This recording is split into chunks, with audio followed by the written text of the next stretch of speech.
সকাল 8:30 পার হয়ে গেছে, এখনো চা দিচ্ছে না। জানি যে আমি চা না খেয়ে বের হই না। এখনো চুপচাপ বসেই আছে, একটা কথাও বললো না। সকাল হয়ে গেল অথচ আমার কাছে এক কাপ চা চাইলো না। তো ঘুম থেকে উঠেই আমার কাছে এক কাপ চা চায়, কিন্তু বসেই আছে, কথাই বলতেছে না।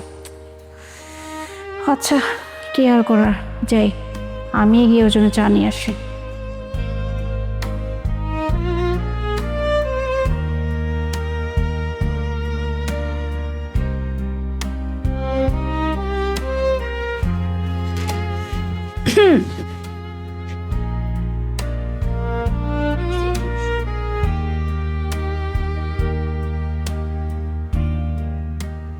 বলদ, ওর টাকা লাগবে না, একটা সরি বললে কি হয়েছে?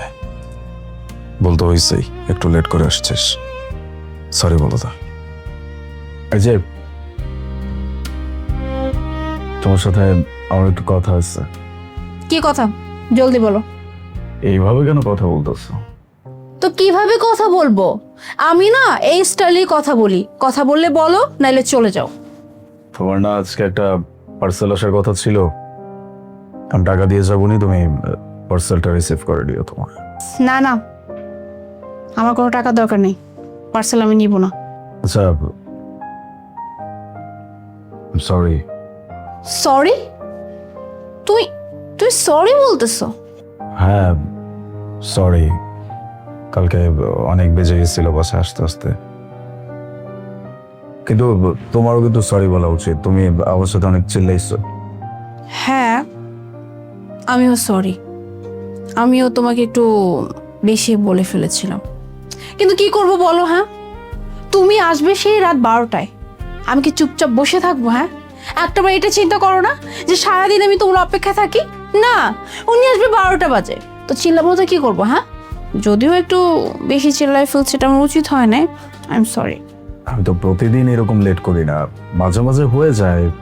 ঠিক আছে, তুমি প্রতিদিন দেরি করো না, কিন্তু রাত 12টা বাজে কেউ বাসায় আসে? হ্যাঁ আলিফ, আর স্বাভাবিক না, কেউ যদি কারো অপেক্ষায় থাকে, সে যদি দেরি করে আসে, মেজাজ তো একটু খারাপ হবে, তাই না? আর এর জন্যই আমার কালকে একটু বেশি রাগ হয়েছিল, তাই আমি তোমার সাথে একটু বেশি শাউট করে ফেলছিলাম। সরি বললাম তো, কিন্তু একটা কথা কি জানো, যা বলছিলাম, স্বামী স্ত্রীর মাঝে না এরকম টুকটাক ঝগড়া হওয়া দরকার। ঝগড়া না হলে না সম্পর্কটা গভীর হয় না। কেন? কেন? আরে এটা আমার জিজ্ঞেস করার আছে? শোনো, ঝগড়া না হলে না আমরা একে অপরের ইম্পর্টেন্সটা বুঝি না। এই যেমন কালকে রাতে আমরা ঝগড়া করলাম, ঝগড়া করে একজন আরেকজনের সাথে কথাই বলতেছি না, বাট তুমি মনে মনে এটাই যাচ্ছিলা, কি ব্যাপার, মোনা কেন কথা বলছে না? আর আমি এটা ভাবছিলাম, আলিফ কেন কথা বলতেছে না, কেন আমার কাছে চা চাচ্ছে না? আমি তো ভিতর থেকে পুরো অস্থির হয়েছিলাম, কখন তুমি আমাকে বলবো যে মোনা আমার জন্য এক কাপ চা নিয়ে আসো। এই যে একটা আকর্ষণ একে অপরের প্রতি, এটা যদি ঝগড়া না করতাম তাহলে কি হতো? এর জন্যে সম্পর্ক যদি গাঢ় করতে হয় না, তাহলে টুকটাক ঝগড়া না দরকার, তাহলে সম্পর্কটা আরো বেশি গাঢ় হয়, আর একজন একজনের প্রতি ভালোবাসা না আরো মজবুত হয়। এটা ঠিক। এই যে দেখো না, আমাদের ঝগড়া হয়েছে, তারপরেও তুমি আমার জন্য চা বানা দিচ্ছ, তুমি আমার খাবার রেডি করে দিচ্ছ, সবকিছুই করছো, শুধুমাত্র কথা বলছো না। শুধু কি আমি? হ্যাঁ, আর তুমিও তো ভুলে যাও নাই, আমি যে সেই 3 দিন আগে একটা পার্সেল অর্ডার করছি, তোমার এটা মনে আছে? আর তাই তো তুমি বললা যে টাকা রেখে যাই, তুমি পার্সেলটা নিয়ে নিও। এত যে ঝগড়া করলাম, কই তুমি তো কথা ভুলে যাও নাই?